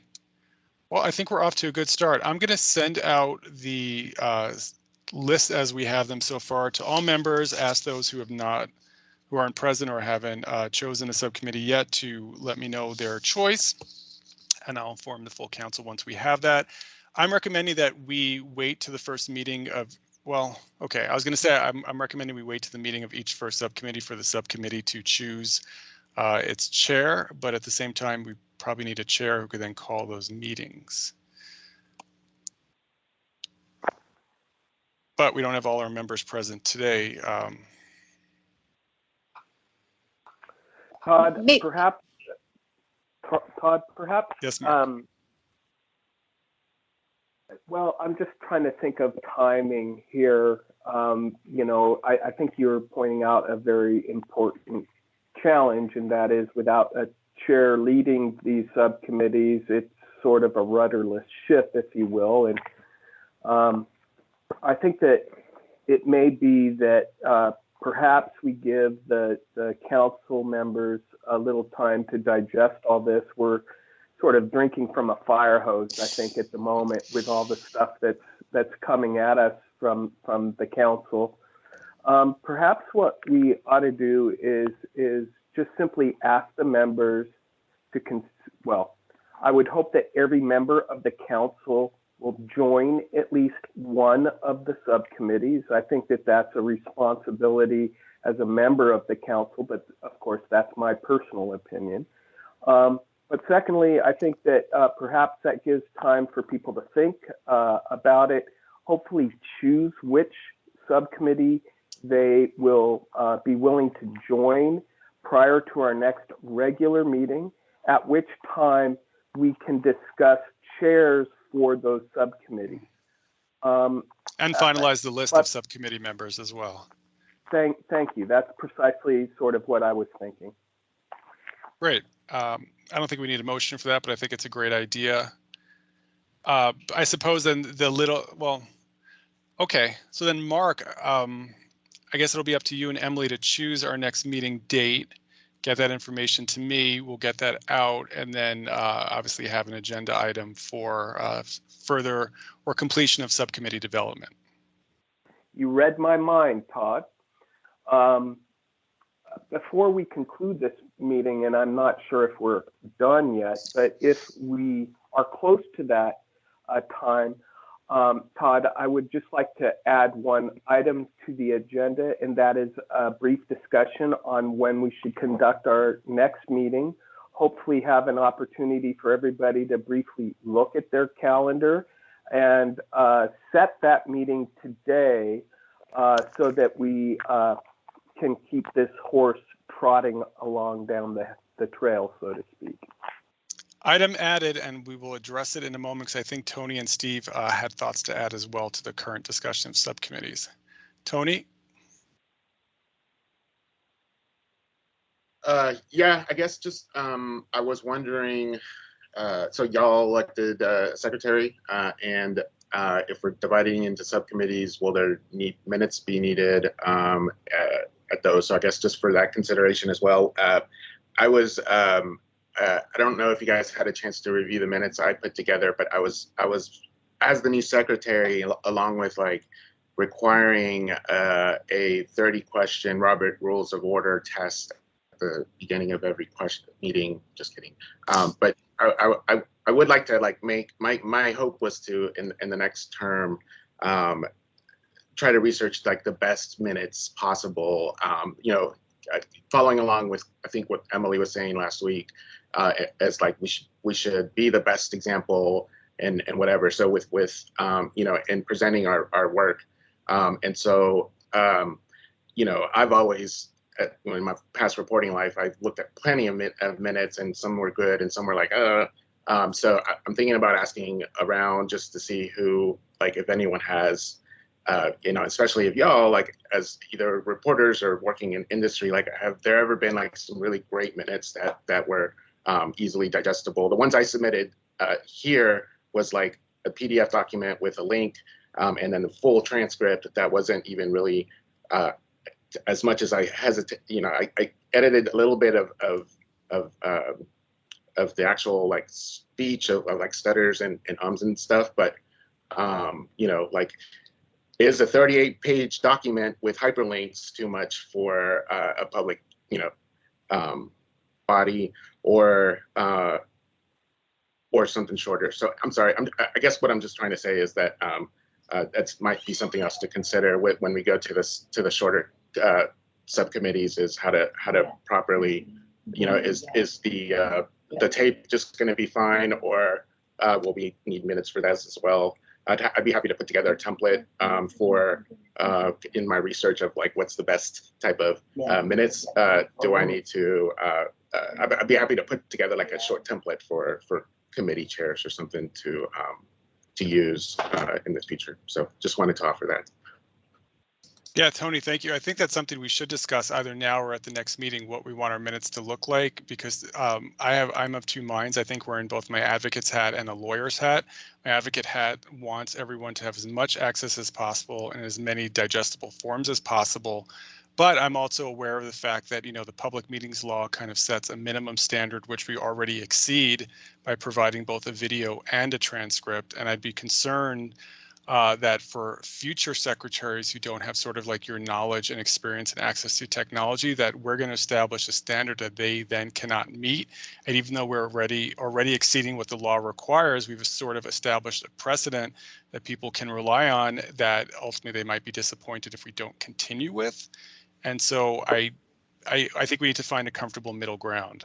Thank you for bringing that up. And that was something like I wanted to also mention. I know that I fully probably have, I have a lot of free time. So I don't want the work.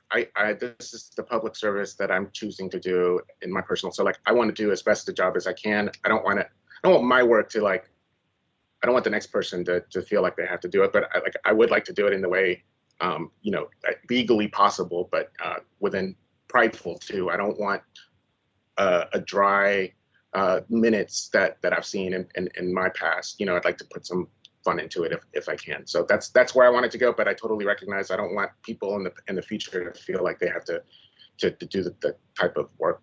Again, I want to be respectful of everyone's time, but I also want to have fun doing my public service. This is the kind of stuff that I like to do. So that's why I volunteer. Well, that's great, because maybe outside this council, you don't hear a lot of people using fun and public service in the same sentence. So I'm glad you're here, Tony. Steve, I know you had thoughts about the subcommittee, but I think we should probably bat around this issue a little bit first, whether we're saying we're going to table it to the next meeting or decide it now. But then, Steve, I don't want to forget your thoughts either. So we will get to you on those too. So what does everybody think about what Tony's saying about our minutes? Tony, I will say I haven't provided your minutes yet to the council, because this is that was part one of a two-part meeting. So I was going to provide them as a whole meeting later. What you have provided so far, I will say it's 3 pages of what I consider standard minutes. Although you do have the hyperlinks, which is, the above and beyond, and you do have a full transcript verbatim, which is above and beyond. So that's kind of where we're at now. So does anyone want to weigh in on this issue? Tony, I just don't want this to become your second job. Okay, this is. It sounds to me as though 3 pages of notes is probably a pretty thorough summation from somebody's perspective, and the fact that we have a recording verbatim, as Todd has said, on 2 different occasions, you've exceeded the expectations. So first of all, thank you. But secondly, I don't want this to become your second full-time job for which you're not being remunerated for, but you're doing it out of the goodness of your heart. So that's my sort of feeling about the whole thing. Emily. Yeah, I also don't want this to become your big second unpaid job. However, I suspect in the future, recording remote meetings and probably regular meetings and doing a transcript is going to perhaps become standard practice around public meetings. It may take a change in law, I don't know, but it's standard best practice. But because a video alone is very difficult, you have to basically reattend the meeting. So just thinking about it from the perspective of the public who wants to stay informed, having like a little summation, regular minutes, plus a video and a transcript. Yes, it's above and beyond. It's also great for users, like you alluded to, Todd. One of the values that you're pointing. I'd love to see what Tony, comes up with as like, these are some options. This is what I'd like to pursue. And I think we can make clear that just because we're doing it this time doesn't mean we'll do it forever. But people will be looking to us for best practices, and it may be worth exploring what's possible, how much it takes, whether anybody cares, that kind of thing. So I'd love to see what Tony comes up with. All right, well, for the sake of time, then let's do this. The minutes are up on the PRAC website. I recommend you all take a look and see what you think about the product we currently have. It's exemplary, but I suppose the question is not, do we want to do exemplary work, but is this a standard we want to maintain moving forward? And I'm suggesting we add this as an agenda item or I'm going to suggest it to our chair that we add this as an agenda item for the next meeting so we could come to a decision and not have to worry about it after that. So why don't we move on, finish our discussion of the subcommittee meetings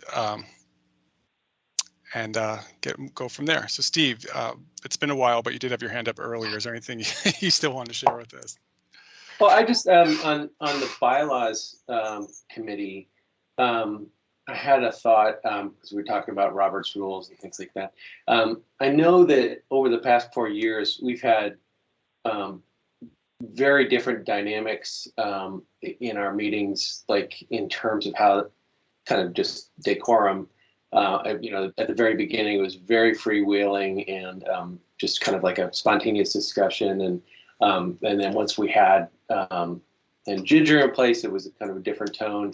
And then when and during the interim, when after she was gone, I think we went through at least two different chairs.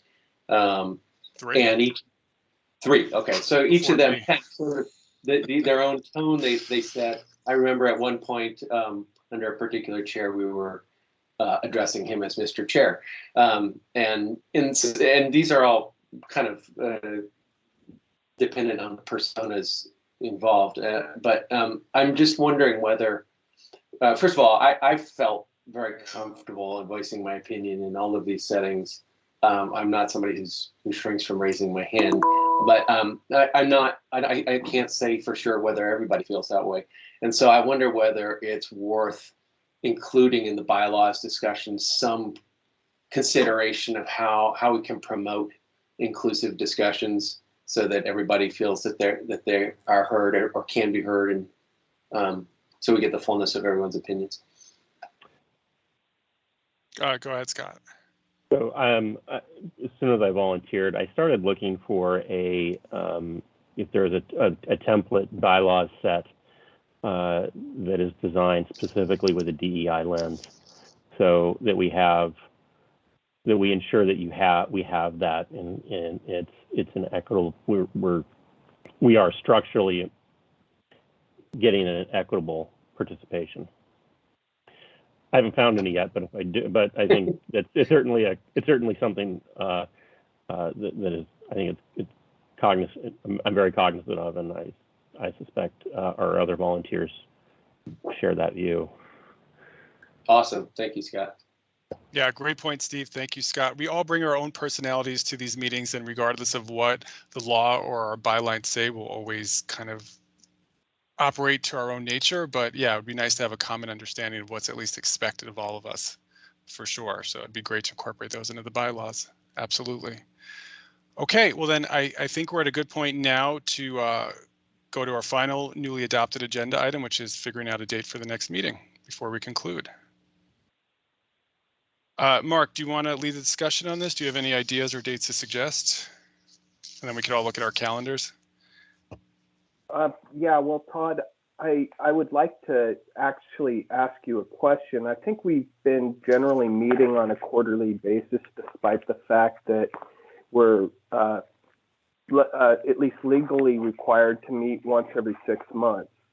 I want to check with the council to see whether or not that seems like a regular and sufficient time period for the full council to be meeting.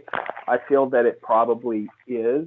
I think that the majority of the work that's going to be happening moving forward is going to be the subcommittee work. And I don't want to have meetings just for meeting's sake, understanding that as well, and want to be sensitive to everybody's time. So we are in mid-September. If my math is correct, that would put us somewhere towards mid-December for our next meeting. Of course, that's always a challenge because we get into the holiday season, but perhaps the first or second week of December may be a reasonable amount of time. But look, I'm not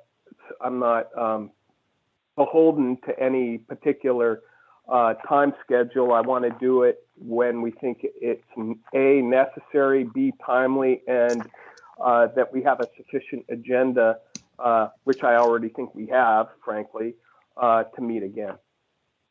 Those are just my thoughts, Todd. Yeah, Mark, reasonable. I think, at some point you're right. And my goal was to sort of empower our subcommittees to start building out the work that we want to use going forward. So it's possible at some point when the committees are fully staffed, chaired, and given their walking orders, then maybe we only have to meet every 6 months, barring any changes that we need to address more immediately. I think a meeting by December is probably useful now because we do have to actually get those subcommittees charged and started. So I'm in favor of a meeting in the first week or two of December, and then taking it from there. So unless there's any dissent to that idea, why don't we all take a minute and look at our calendars and see if we could pick a common date? I just wanted to ask a clarifying question. So that means for the subcommittee work, effectively, we would ratify those committees in December, and then they would commence work in January, or are we thinking that the subcommittees would start before our next full meeting? Based on the idea we're currently developing, I don't think they would work before December, unless I'm mistaken, Mark. No, I think that that's an accurate statement, Todd. Steve, I'm more than happy to accelerate our next meeting if it's for the brief purpose of finalizing these committees so that we can let the reins loose, so to speak, and let them get to work. I'm completely open to that. I don't think we necessarily need to wait until early December to finish that off. As a matter of fact, I think it would be nice if we could get that wrapped up in the next month. So there may be value in us having a very brief meeting. Where are we? We're in, say, towards the end of October, so that those subcommittees can begin their work, sooner rather than later. I sort of tend to think, actually, Steve, that may be a wise thing for us to consider doing, and I'm completely open to doing it. So if we were to meet before December, I think it would be largely for the purposes of completing our subcommittees and giving them the baton to go get to work, so to speak. And then perhaps a regular full PRAC meeting again, first or second week of December. Look, there's no right answer to this, but I do think that there is some urgency in trying to get our subcommittees up and running and functioning. So I'm certainly more than happy to entertain that type of a suggestion as well. Whatever the committee thinks. Council, Emily, you have your hand up. I'm looking at the first full week of October and wondering if it gives people a couple weeks to think about it. Starts us into October. I wonder if there's times that we could find in that week. It'd be great to have. I know we're also going to get into that time of year where everything sort of speeds up and slows down at the same time around the winter holidays. It would be great to have at least one subcommittee meeting, maybe before we come back to the full PRAC. So I'm just wondering if that, or perhaps the following week would be, but maybe that first week, if there's people know if there's room on their calendars. Do we usually meet on a Thursday? It's varied. Thursday's been a common day, Fridays as well. I think there was one point where we're meeting on Tuesdays or Wednesdays regularly. I think it's fairly open. And so, Emily, just to be clear, you're talking about the weeks of October 4th and 11th? Yeah. Okay. Because I think what we need to do in that time, right, is you need to get in touch with the people who aren't here, see where everybody lands, see how the slates, like if there's enough people and enough mix of people on each of them. And maybe we could keep the meeting to an hour for sure, probably. Anyway, those are the weeks, yes, I was proposing. Okay, yeah, it sounds like what we would do in that meeting, and Mark, correct me if I'm wrong, is we will finalize the membership of each subcommittee, choose a chair, charge them to go do their work, and we will also settle how we want our minutes to be taken. Well, the one challenge, though, with that, Todd, and let me perhaps ask a clarifying question, is are we planning on handing the list to the non-legislative and legislative lists to those committees and then letting them go ahead and figure out what the priorities are? Or alternatively, are we going to have the full committee discuss the priorities for legislative and non-legislative and then hand that baton off to the committees? I think that that's an important question for us to clarify before, but I think that it's probably wise for us to try to get these subcommittees up and running sooner rather than later, and I'm completely open to having that meeting and discussion early in October. Yeah, it didn't seem like there was a strong appetite amongst us to winnow down the lists we came up with rather than creating comprehensive lists. So I've been operating off the notion that we will then hand those lists off to each subcommittee to start prioritizing, and that's why adequate representation from all sides is necessary, so we get a full, all viewpoints represented and a better discussion. So yeah, I'm suggesting we hand off the list and let them get to work. But with the caveat that they come back to the PRAC and get the blessing to go forward on these prioritizations. Yes. So like in December, we'd say, okay, well, here's what we think we should do and why. In these different subcommittees, we'd have a discussion in December about, yeah, those are the right things. Okay, go. That's sort of the operation the understanding I've been operating in, but I may have misunderstood. Yeah, no, fair enough. So let me say it all here. So subcommittees take the list, subcommittees prioritize the work that they think we should be focusing on, perhaps with a suggested timetable for which session or when we're trying to roll out these ideas. They bring it back to the full council decides what to do with that, and then either moves forward with executing it or then assigns new tasks to those committees to execute what we've all agreed upon, to then either do or come back to the council again. All right, so I think I'm prepared to make a motion, although here's Steve. I was trying to read your chat there, Steve, sorry. I'd like to move that the PRAC meet in the first or second week, provided people's availability.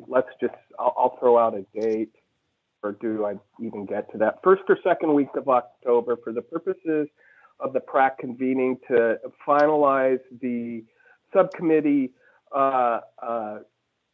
membership and to ask them to go forth and begin meeting prior to the next PRAC meeting, of course, which will take place in early to mid-December.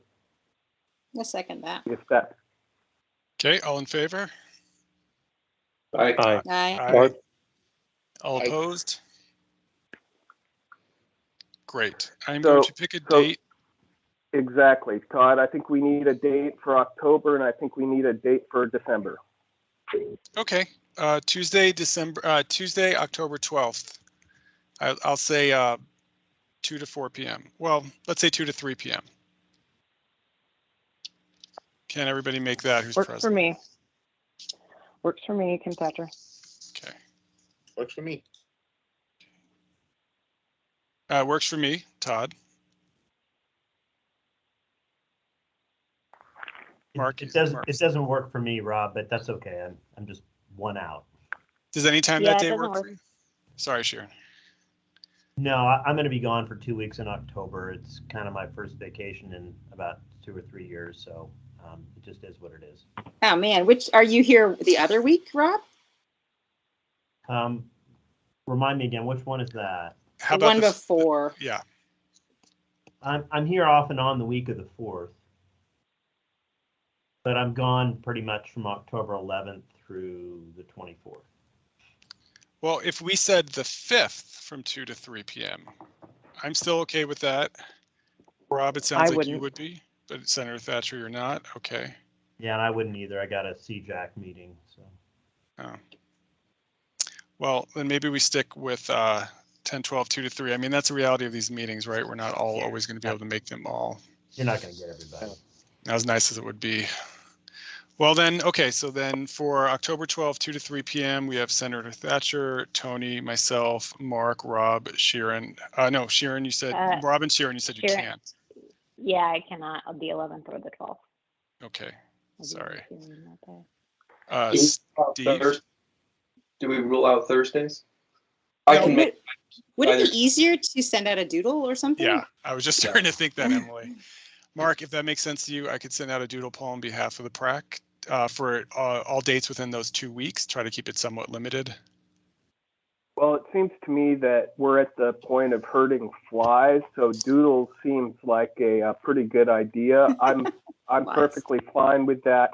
I just want to be sure that we get something on the calendar. So what I'd just recommend then is just make a quick motion for Todd to send out a doodle poll for the next 2 PRAC meetings, one to be held first or second week of October, and the second full PRAC meeting. Remember, the first PRAC meeting is for the purposes of finalizing the subcommittees. The second will be a full meeting of the PRAC in the first or second week of December. Yeah, I second that. I appreciate, Mark, you continue to look forward to the next date because getting them scheduled early is so helpful. So second the motion. All in favor? Aye. Aye. All opposed? Oh, and I'm an aye, sorry. All right, motion carries. I will get those doodle polls out. Great. It's 3 o'clock. Somehow we made it. Mark, you're right. It was drinking from a fire hose, but I really think there was a lot of pent-up need for us to get on this path. And I'm so happy that we were all able kind of to meet this moment and make it happen. There's great things ahead of this council. I'm looking forward to continuing to work with you all, and I'm just thankful for everyone's time. And I know some of you may not be continuing with us beyond the end of your terms, which I will get answers on when those actually are. And so it's been really fabulous taking this journey with all of you, and I'm looking forward to all the work we're going to continue doing together in the future. So thank you, everybody. Thanks so much. Thank you. Take care. Thanks, Todd.